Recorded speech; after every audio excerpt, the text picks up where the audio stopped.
Ladies and gentlemen, good day and welcome to Q3 FY2026 Sharda Motors Limited post-earning conference call hosted by Richest Securities.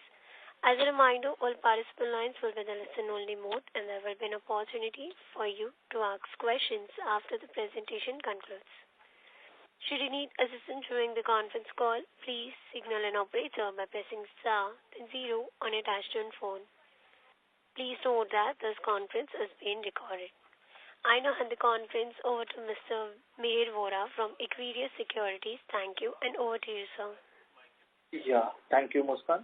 Welcome everyone to the Q3 FY26 post-results conference call of Sharda Motor Industries Limited. From the management team, we have Mr. Ashim Relan, Group CEO, Mr. Ashwani Maheshwari, Deputy Managing Director, Mr. G.D. Thakur, Group CFO. So, without further ado, I now hand over the call to the management for the opening remarks. Over to you, sir. Thank you very much, Mihir. My name is G.D. Thakur, and thank everyone for joining today.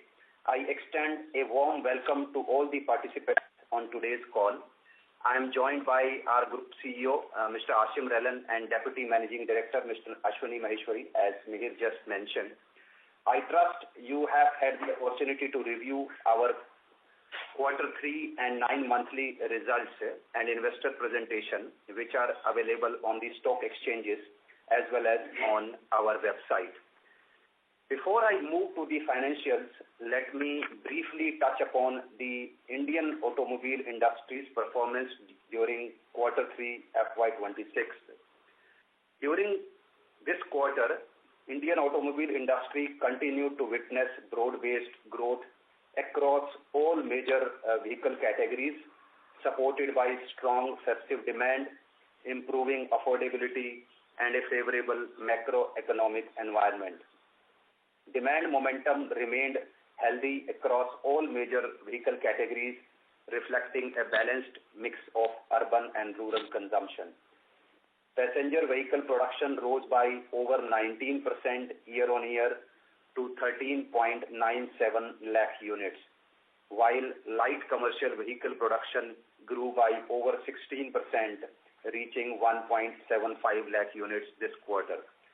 Three-wheeler segment witnessed strong momentum, with production increasing by close to 35% year-on-year to 3.41 lakh units. Two-wheeler production expanded by 15% to 68.06 lakh units, and tractor production registered a robust 31.5% growth to 2.88 lakh units. Across segments, industry performance during the quarter was supported by a combination of strong festive demand, improved affordability, and favorable policy support. GST rationalization, personal income tax relief, and successive repo rate cuts helped ease financing costs and lifted consumer sentiment, while easing supply-side constraints supported by smoother production and deliveries. Demand strength was visible across both domestic and export markets, reflecting improving economic activity, rising mobility needs, and a gradual recovery in key overseas markets. Urban demand remained a key driver during the quarter, with improving discretionary spending, increased freight movement, higher last-mile connectivity requirements, and continued infrastructure-led activity further supported overall industry momentum. Looking ahead, the industry enters final quarter of FY26 with a firm momentum, a healthy order pipeline, year-end sales push, and the full transmission of earlier interest rate cuts into lending rates are expected to support demand. Supported by macroeconomic stability, continued policy focus on manufacturing, and improving financial conditions, the industry outlook remains positive while remaining mindful of evolving global and geopolitical risks. Union Budget February 2026 is also supportive for Sharda Motor Industries. The continued push on domestic manufacturing strengthens localization theme, rationalization of customs duties on capital goods and inputs supports cost competitiveness, while sustained infrastructure spending should drive demand for commercial vehicles and tractors, benefiting component suppliers.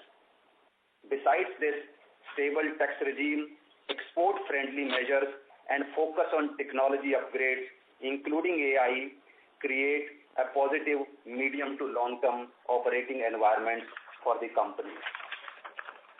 Let me now walk you through the operational and financial performance for the quarter and 9 months ended 31st December 2025. For third quarter FY 2026, on a consolidated basis, the company reported revenues of rupees 881.6 crores, representing a YOY growth of 28%. Gross profit for the quarter stood at rupees 202.3 crores, a growth of 12% YOY. Gross profit remains the better indicator of underlying operating performance, and growth was broadly in line with industry trends. EBITDA for quarter 3 came in at rupees 106.4 crores, reflecting YOY growth of 13% with EBITDA margins at 12.1%. Profit before tax and before exceptional items for the quarter stood at 111.6 crores after factoring in our share of profit from joint ventures and associates. In the corresponding quarter last year, PBT was rupees 100.8 crores. During the quarter, the company recorded rupees 4.5 crores towards the impact of new labor codes as per guidelines issued by the Institute of Chartered Accountants of India. Profit after tax for quarter 3 FY26 was rupees 81.4 crores. For the 9 months ended 31st December 2025, total revenue stood at rupees 2,425 crores, marking a growth of 16% over the same period last year. Gross profit for the period was rupees 586.7 crores, up 7% YOY, again largely in line with industry growth. EBITDA for the 9-month period stood at rupees 305.9 crore, up 3% YOY.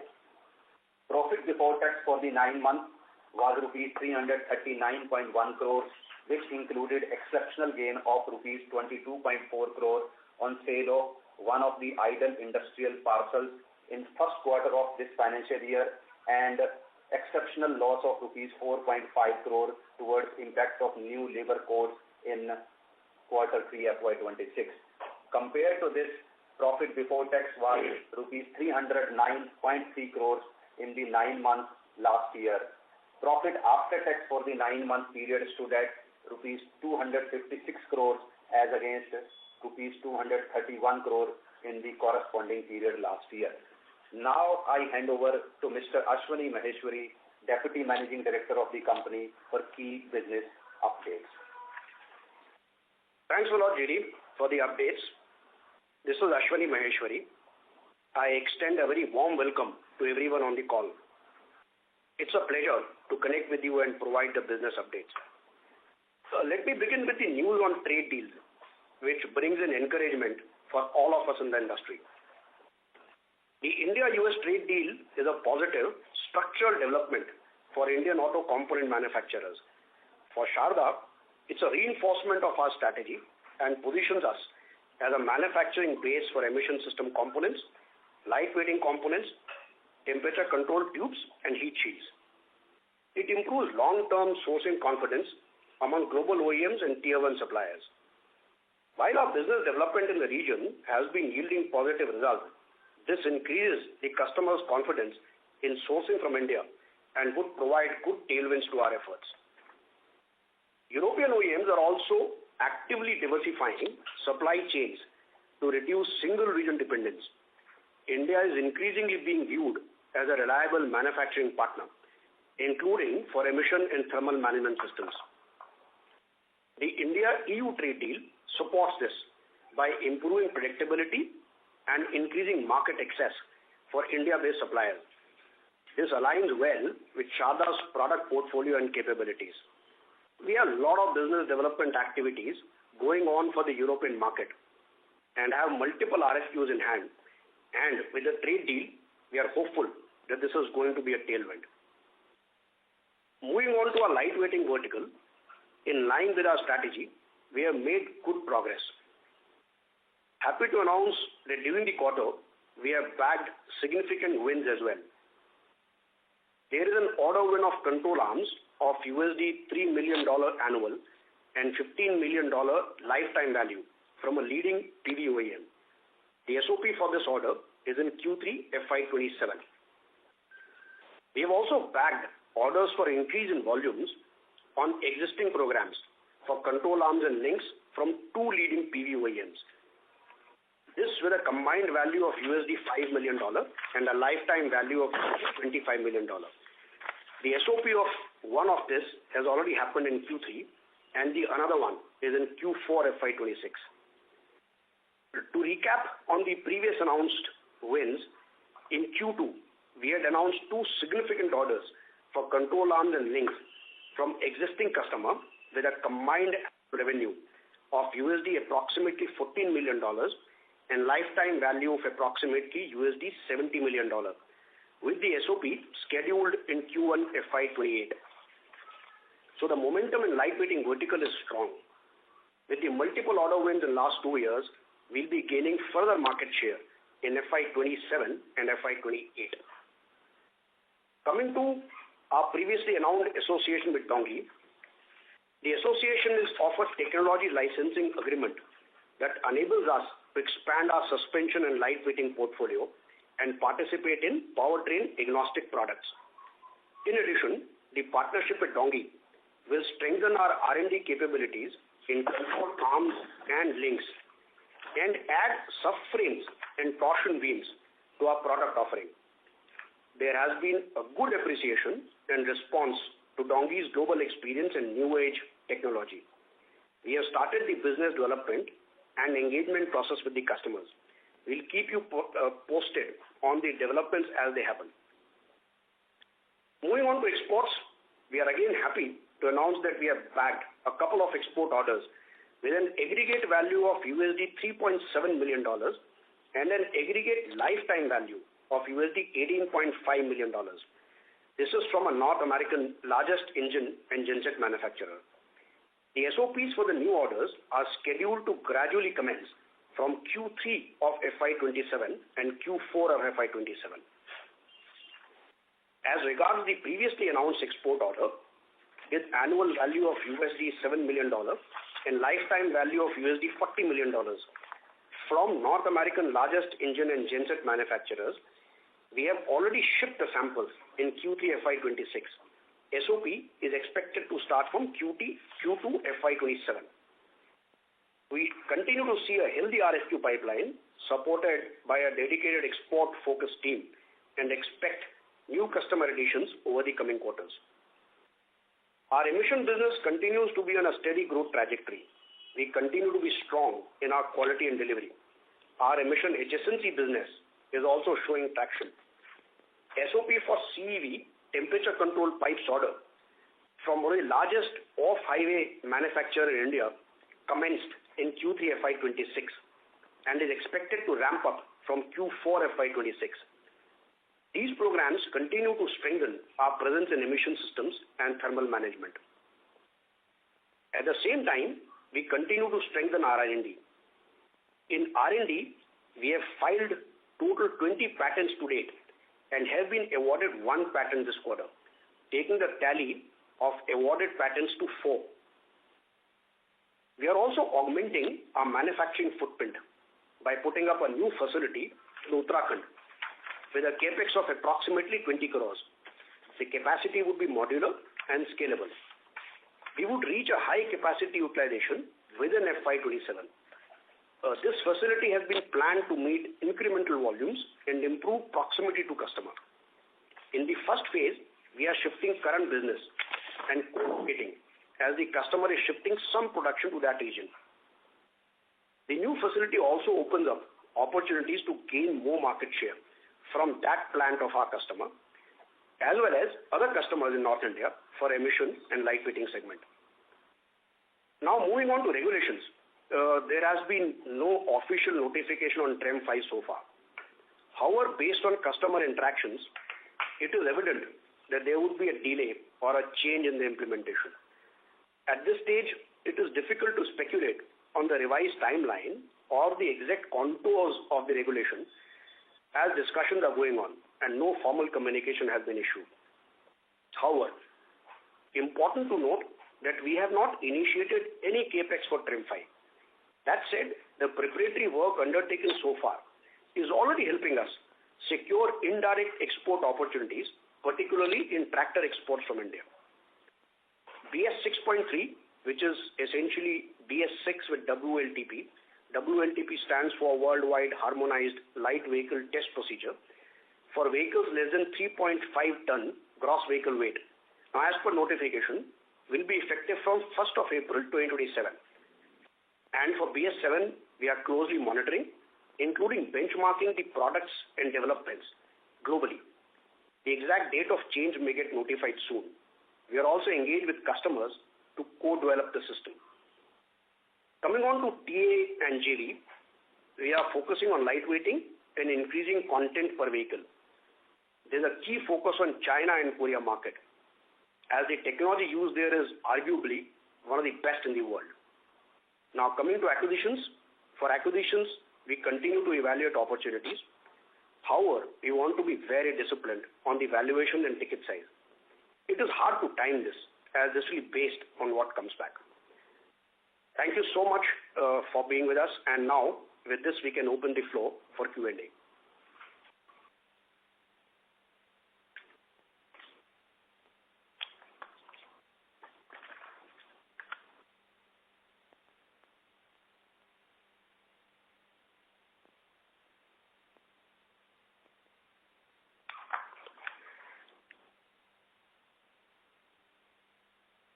Thank you very much. We will now begin the question and answer session. Anyone who wishes to ask question may press star and 1 on the touchtone telephone. If you wish to remove yourself from question queue, you may press star and 2. Participants are requested to use handsets while asking a question. Ladies and gentlemen, we'll wait for a moment while the question queue assembles.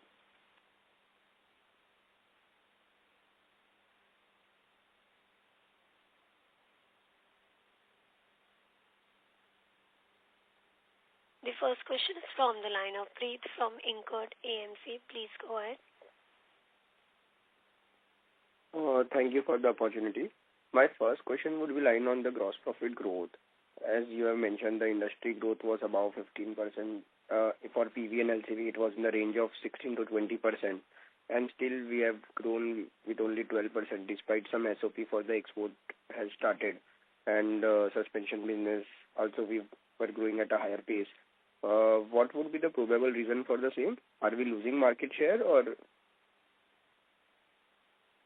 No, thank you very much. That's a good question. You are absolutely right. Our growth for this quarter has been lower than the industry growth. So industry, as you know, has a very long chain. It is very difficult to match, quarter on quarter the exact production numbers. And the reason for that is there is a lot of WIP within the value chain of the automobile industry.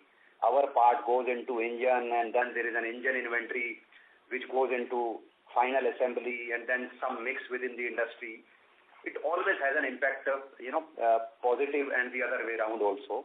So every quarter matching the growth definitely is not possible. But if you see it on longer term basis, even for 9 months of this year, you will see our growth in gross profit is 7%, which is very close to the industry growth for first 9 months.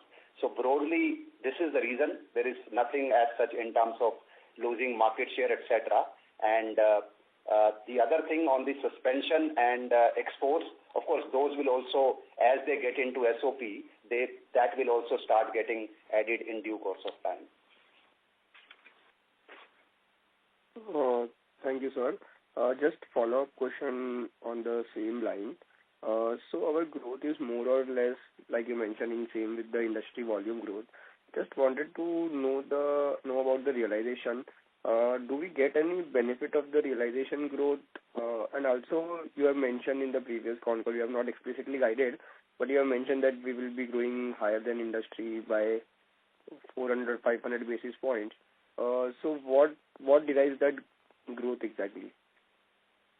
Yeah, thank you. Thank you very much for this question. So, as you would have noticed, we have announced very good significant orders in our new verticals, which are basically lightweighting vertical and global business vertical, where we have bagged significant orders from our customers.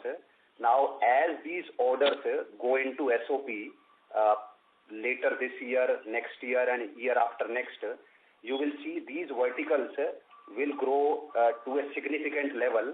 And obviously, once these get aided, our growth is expected to be better than the industry. So in due course of time, we will be endeavoring to beat the industry growth with realizations coming in from these announced orders. Hope that gives you the response to your question. Yeah, thank you. My second question would be on the line of JV. This time we see a good profit from JV and associates. So was it something one-off, or JV has started contributing to our profitability? So JV, as such, in terms of our size, of our revenues and balance sheet, it's very small. Having said that, its contribution continues to remain positive. It was little over 1 crore for this quarter and roughly similar number for this financial year. So it's contributing positively, but the contribution is not very significant for us. They have recently been awarded one new program also, for which SOP has started. So we expect the performance to improve going forward, but its overall, contribution won't be very significant. So when can we expect material contribution from JV? Anytime sooner, or it will take a time? No, I think the industry, the segment they are into, obviously it's not a very big segment. So gradually, of course, it will improve. But to what extent and in what manner it will be meaningful, maybe in due course of time we would know. We don't share anything on forward looking. But as of now, this continues to remain positive, and we are hopeful that it will grow further from here. Thank you, sir. On the similar line of that top line, just wanted to understand how was the suspension growth for us in quarter 3, and we are around 15% of market share, and we aim for around 20% of market share by end of this year. Are we on the track for the same, or is there any delay in gaining that market share? Yeah, the suspension business, it has actually been growing very well. We announced, if you have seen, a couple of good orders in FY25, for which SOP is now taking place in 26, and we'll also see gradual ramp up in 27. Now, as such, we don't share forward-looking numbers, but we expect this business to grow significantly in 27 and 28, and that would be in view of the orders already announced. I guess your second question was on the market share. Now, we calculate the market share on an annual basis.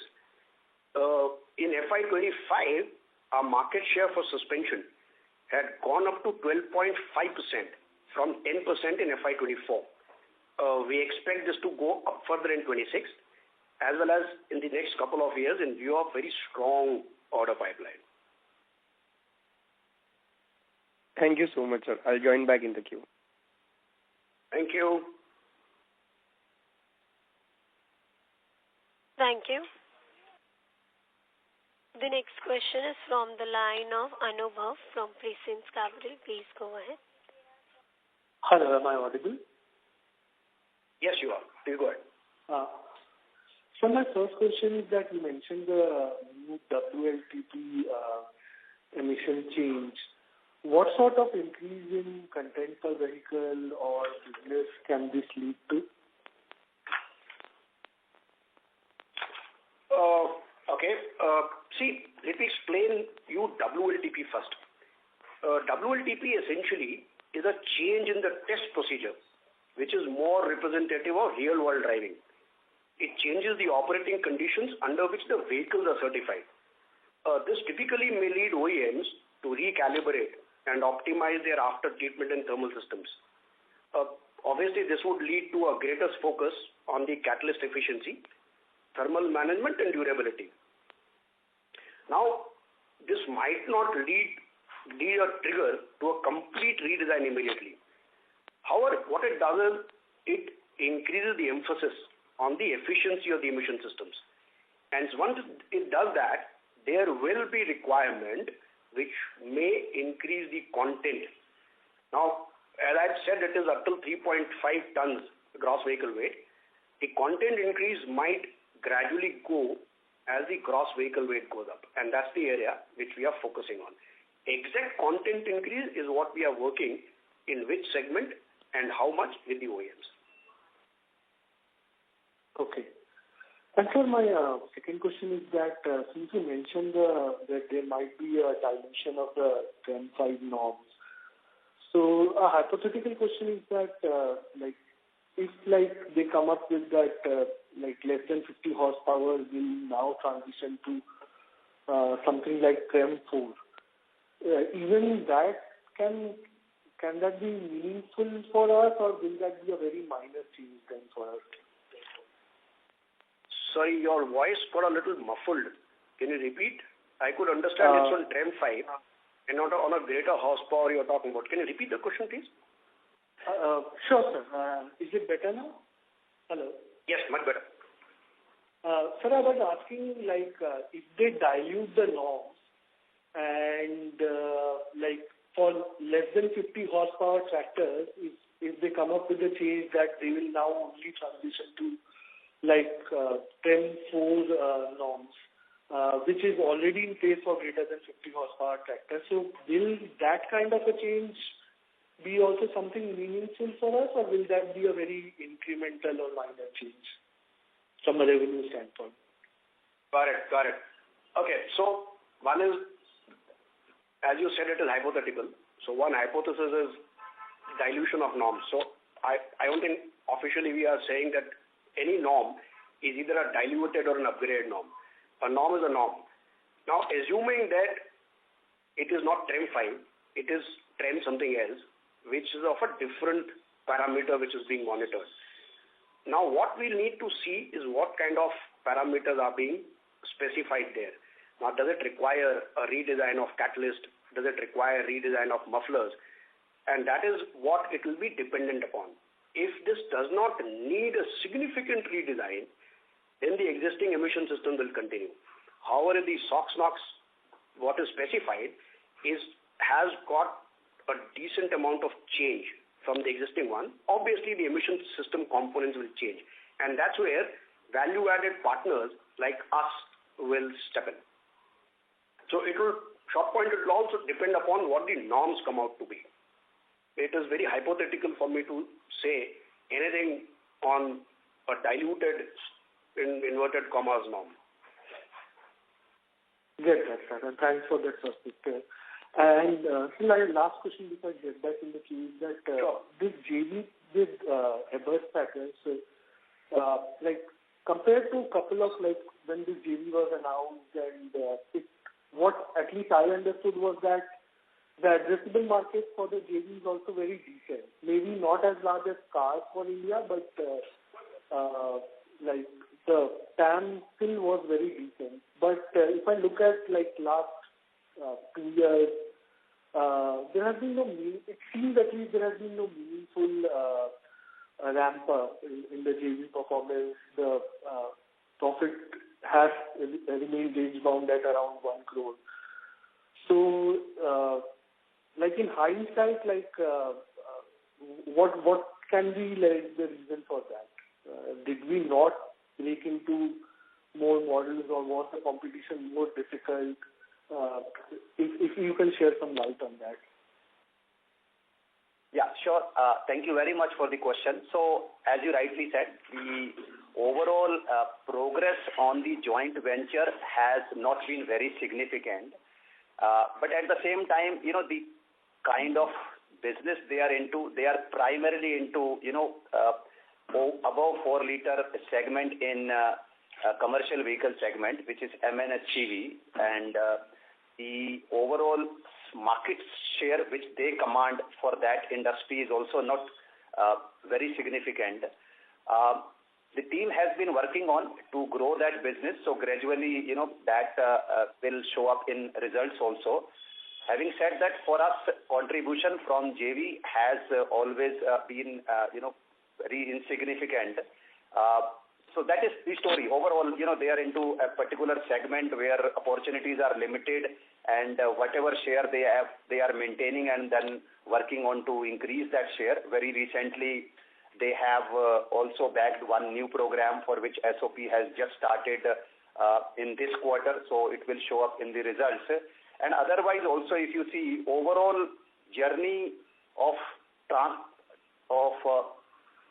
creating new opportunities very long, because a lot of testing time is involved and approval process is also very long. So I think once probably when new norms come in, they will have an opportunity to increase their market share. So fingers crossed, we will also look up to how it pans out as and when there is a change in norms. Sure. And I'll just add here as well. This is Ashim.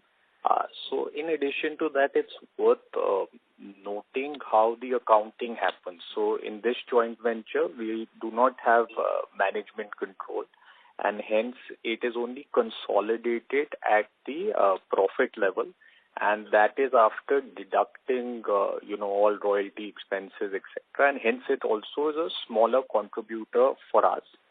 At the same time, if you look at the independent joint venture performance, it's been quite good. And there is a good opportunity there as well.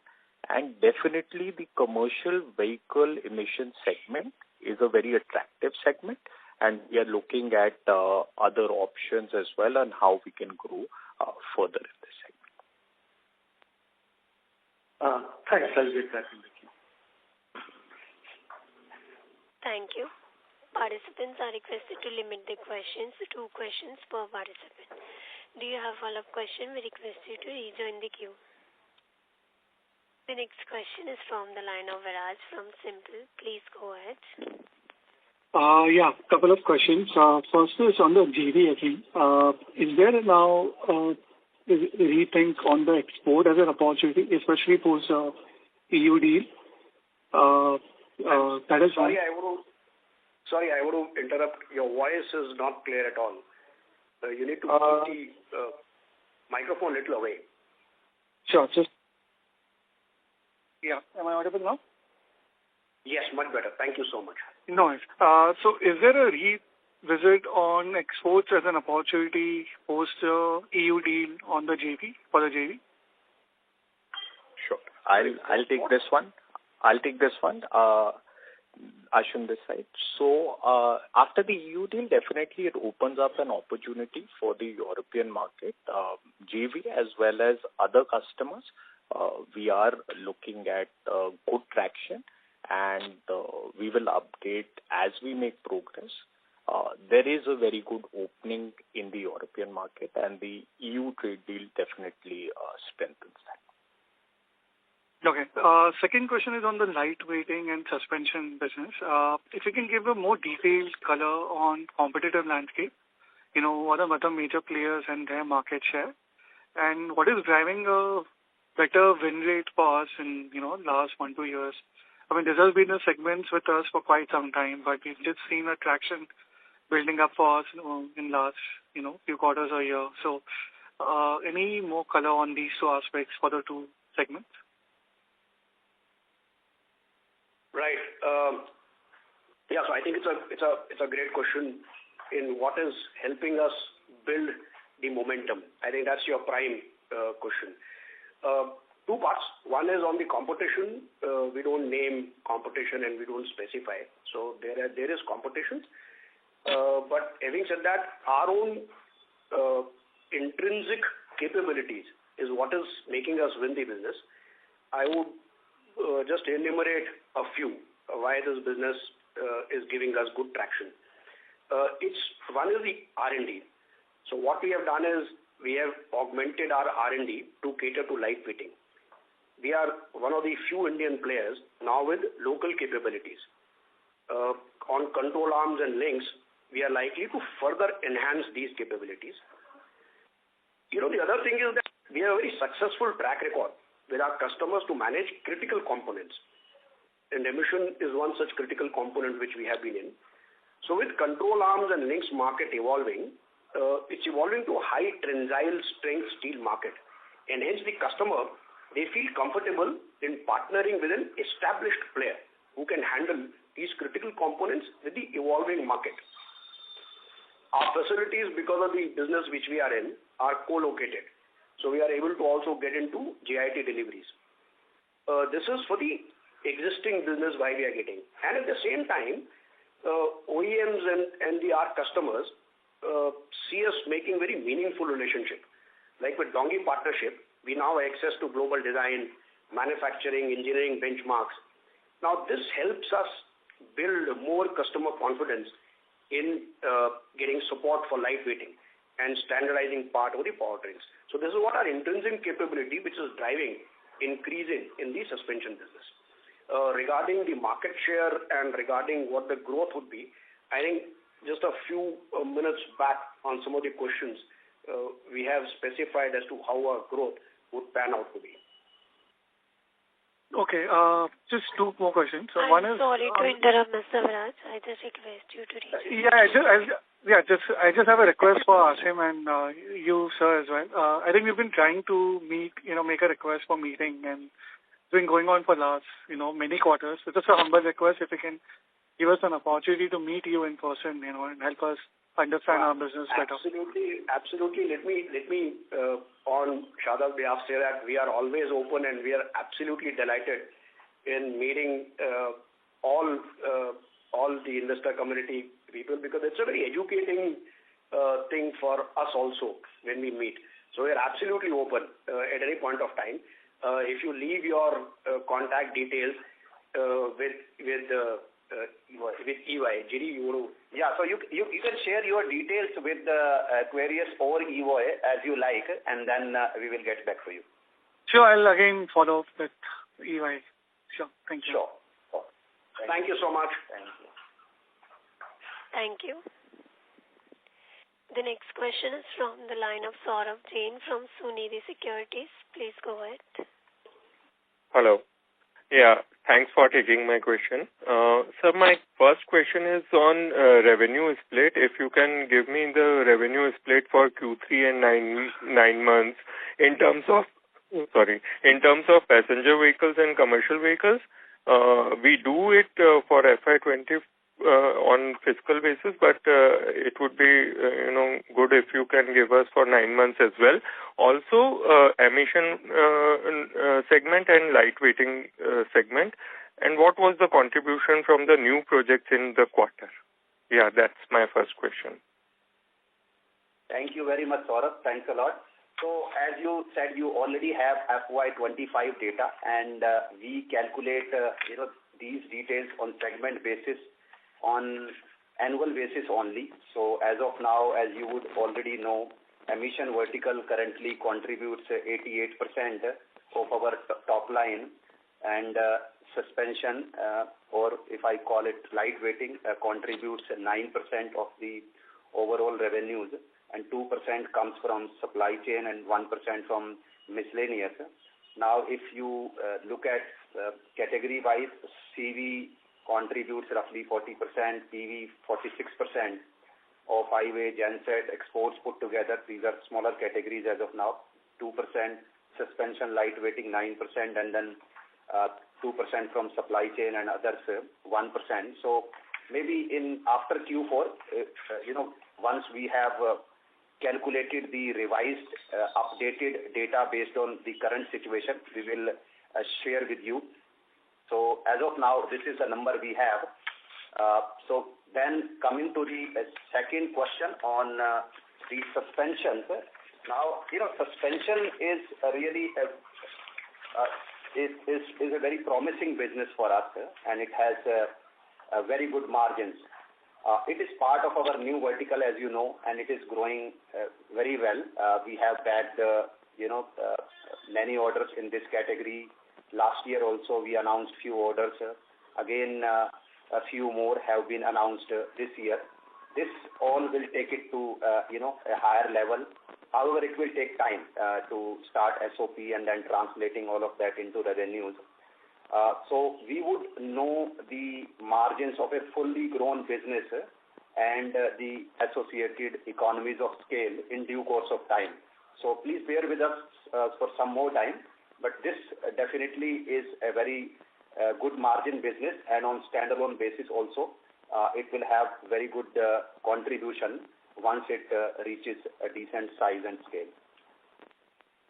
Okay, sir, that's a request from most of us that if you can start giving the product-wise, revenue split on a quarterly basis, because we expanded substantially in the lightweighting over in the previous 4 to 6 quarters from to 480,000 pieces, and we are again expanding. So the mix would have changed dramatically in 9 months, or especially in this quarter. And also we are seeing regular SOPs happening in the quarters. Recent quarters we saw some new SOPs and also some substantial SOPs lined up in the coming quarters as well. So if you can start sharing this data on a quarterly basis, that would really be helpful. Okay, sir, coming to my second question, how much of the gross margin contraction would be due to impact of raw material prices, and how much it would be due to change in product mix? Just a broader, split if you can give us, because you have in the past stated that you are working on some methodology to report this variation, because we have substantial bought out component as well. So through some indexing or something. So if you can share the same. Yeah, thank you, Saurabh, again. So as far as, this commodity prices is concerned, so there are two parts to it. One is the catalyst, which is either directed by the customer and we buy it, or it is on FOC basis. So there is no impact on us for increase or decrease in prices of the catalyst. So this is completely passed through. Secondly, the other raw material is also on back-to-back basis, similar to other players in the industry. So it is based on indexation, which happens regularly on the periodicity which is agreed with the customers. So as such, the movement in commodity prices does not impact the margins. So that is the response to the first question. What was your second question, Saurabh? Sir, in the past you have stated that you are working on some methodology to report this, variation in terms of bought out component through some indexing. So by when can we expect that to materialize? I think that is not precisely. I think we said one thing definitely. We most likely from next financial year we are working on something which will give you some more idea about segment-wise details in terms of how much from which category, and also we are working on to see if we can share something on the other pass-through element also. As you know, we have confidentiality agreements with our customers, so as such there is limitation, but definitely we are working on something on those lines which you mentioned. Maybe from next year we will share some more details to help you understand more about the breakup of the revenues and other parameters of our financials. That would be really helpful. So my last question is on the lightweighting vertical. So we expanded from 180,000 pieces to 480,000 pieces. So what would have been our capacity utilization in Q3 on 480 existing capacity of 480,000 pieces? And with Dongi's involvement, we expect... I'm sorry to interrupt, sir. Sir, I just request you to rejoin the queue for the follow-up question. I have almost done with my question, so it was just a follow-up to the first one. So, so we also expect our content per vehicle to go from 2 to 8,000 to 6 to 18,000 as per the presentation. So over what period can we expect that to happen? Yeah, that's it from my side. Thank you, sir. So there were, in the trail last question, there are two parts to your question. One is the capacity utilization. So as we had stated earlier, that we build capacities close to demand. So, and whenever we have announced the orders, we have also stated about SOPs. So our capacity utilization normally runs very high. So we would be on 80% utilization on the existing capacity which are already created. The second question of yours was on Dongi. So as I said, that Dongi, the association gives us a lot of R&D capabilities in links, subframes and torsion beams. There is a very good customer appreciation for the same. We have started the business development and engagement process. It's a longer B2B business development process. So it's very difficult to indicate a timeline. We'll keep you posted on the developments as they happen. Now, lightweighting has Dongi plus the suspension which we just spoke about. So there is a very good business momentum in all these areas. Okay. And that's it from my side. Thank you and wish you all the best, sir. Thank you so much. Thank you. Thank you. The next question is from the line of Dishan Jain from Corsair Capital. Please go ahead. Yeah, thanks for the opportunity, sir. Just one question. Most of the questions have been answered. Could you help me with the export growth, either on a quarterly basis or on 9-month basis? So, as of now, export as such is not a very big contributor to our top line. So if you see, last year, our overall revenues from exports were roughly 1% of our overall company revenues. However, you would have noticed that we have announced some very good orders from this segment, which I will request Ashwani-san to elaborate more. So, the exports, we had stated about orders last time in which we spoke about $7 million lifetime value of $40 million from North American largest engine and genset manufacturers. Those orders, we have already shipped the samples and SOP is expected Q2 FY27. Now, in this call itself, we announced more export orders with aggregate annual value of $3.7 million. Now, we continue to see a very healthy RFQ pipeline, now which is supported by a dedicated export-focused team. And we expect new customer additions over the coming quarter. So as of now, as GD said, the percentage contribution to the overall sales might not be so high, but we do see a lot of traction building up in this areas, the healthy RFQ pipeline and the healthy order wins, which we have already declared. Sure. Thank you. Thanks for the opportunity. Thank you. Thank you. The next question is from the line of Manpreet Arora from Arora Wealth Advisors. Please go ahead. Yeah, thank you. Thank you for the opportunity. Am I audible? Yeah, yes, you are. Thanks. Yeah. So, first of all, very nice to, see Mr. Maheshwari on the call as well. So, yeah, that's good.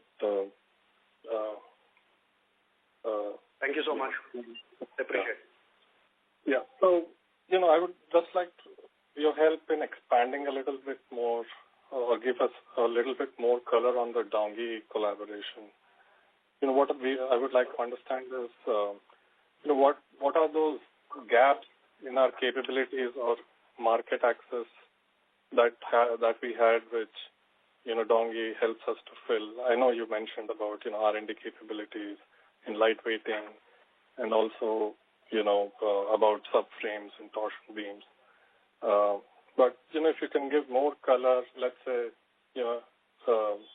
what we did not have as a technical capability, and how it was, how this collaboration will help. Similarly, let's say market access, maybe we were present only on sedans and smaller version compact cars, and maybe this collaboration helps us to get into SUVs and more premium.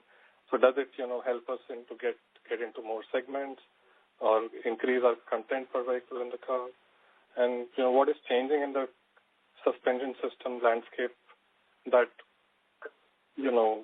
this collaboration will help us meet those gaps? If you can give a little bit more color, it will be really helpful. All right. So I think a lot of answers are there in your question itself.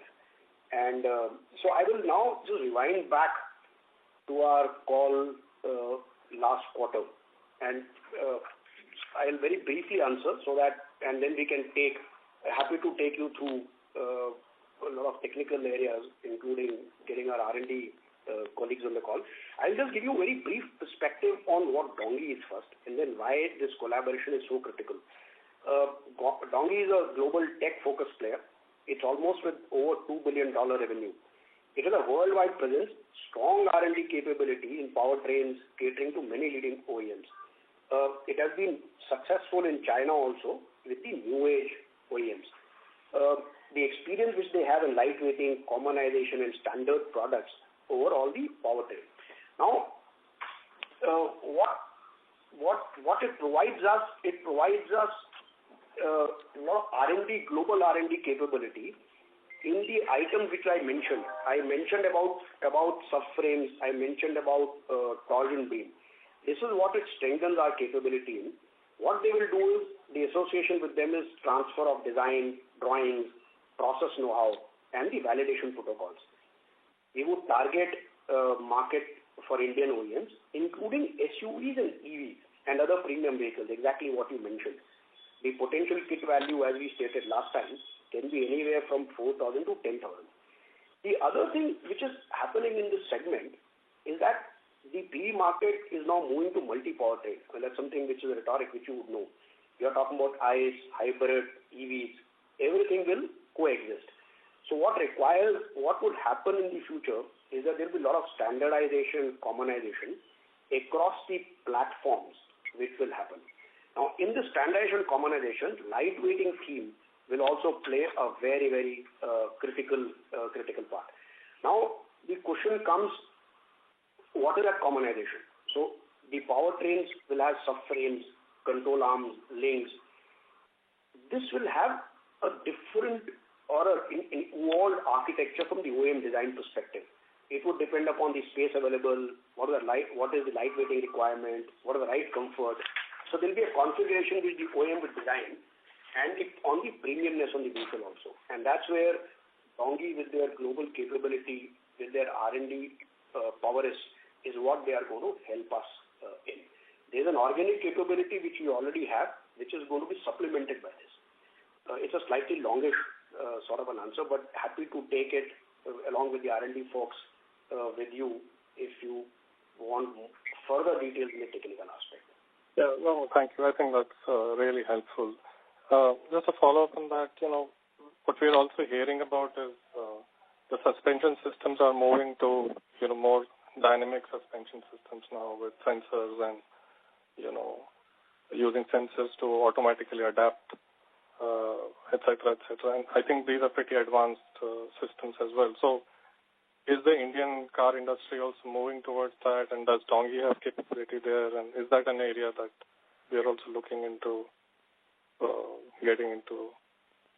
And so there are three parts to your question. I'll just break it very quickly. Yeah. One is you are asking about the evolution of suspension system. Right? That's a great topic, great subject. Whether we are talking about the McPherson strut base, we are talking about evolved systems on sensors. It's a great subject. We can certainly debate on that. The second point you said, which is more related to our current TLA with Dongi. Our current TLA with Dongi is on torsion beams and subframes. Dongi has far more capabilities and greater capabilities than this. We will gradually, I'm not saying only with Dongi, but we will gradually keep on adding more and more capabilities towards lightweighting to our portfolio. Now, whether that is with existing partner or with a new partner is something which will evolve. I stated that Sharda is very actively looking at 2 specific countries for technology scouting. So we intend to bring in that kind of technology in India. All right. Thank you. My second question. Sorry. Thank Sorry, you. please go ahead. Yeah. My second question is on the... Sir, I just request you to rejoin the queue for the follow-up question. You're allowing 2 questions, and I've only finished my first. So you can rejoin the queue for the follow-up, please. All right, then. Thank you. The next question is from the line of Mihir Vora from Equirius Securities. Please go ahead. Yeah, thank you. So, sir, my first question is basically on the commodity costs, and you mentioned that, we have a catalyst part which is basically a pass-through. So here the pricing is decided by the OEM itself, or we are the one to decide the price? How does it work out? Sure, I'll take this one. This is Ashin. I'll take this one. So in the case of catalyst, it's completely driven by the OEM, and it is completely passed through, right? So as we've seen, all of us in the news also, that Nobel commodity prices are up like anything in the world, and that increases the price of catalyst, and it's completely passed through. So it does show up in the numerator and the denominator, but it's completely directed by the OEM, right? The only difference is in some models, we buy it. With some customers, we buy it at the price whichever they tell us, and in some models, we get it free of cost. Otherwise, it's something that's completely back-to-back with the OEM and nothing to do with us in the business. All right. So just one thing here, that why would an OEM not prefer buying it on its own book and, we have to buy for them? Because this, deteriorates our numbers as such. So how are we seeing that this portion going down? So on a percentage basis, it deteriorates our numbers. If you look at it from an absolute, right, it's just optical. This, first of all, there's no deterioration. It's all optical, right? If you just adjust the numerator and denominator, it will even out, right? At the same time, some OEMs prefer it for different reasons, ease of doing business and some other reasons, inventory and so on. And some OEMs do give it free of cost. So it depends from OEM to OEM, and we follow, of course, the customer. Our preference is also to take it free of cost. However, some OEMs do have a strong preference to work in this model, and we take that business as well, as it has no impact within the business, apart from definitely this optical numerator denominator effect that happens as noble metal prices fluctuate. All right. Okay. So secondly, sir, there's some mention of AI in your opening remarks as well as into your presentation. So just some color on how you're using this AI for manufacturing part is something which I would like to hear. Yeah, so I think AI is a huge technology leap and a very exciting opportunity for all of us. And we are focused on 2 sides. First is harnessing the innovation and effectiveness by starting to implement AI across all business functions and processes internally. And this is something that we are going to double, triple down on as we go forward. There's an opportunity internally to apply AI into almost every business function and process. And the second, we are also seeking growth opportunities in the AI infrastructure components plus robotic components. This is still a very early initiative as it's very quickly evolving, and we'll keep you updated on progress as and when it happens. So this would be under the lightweighting part?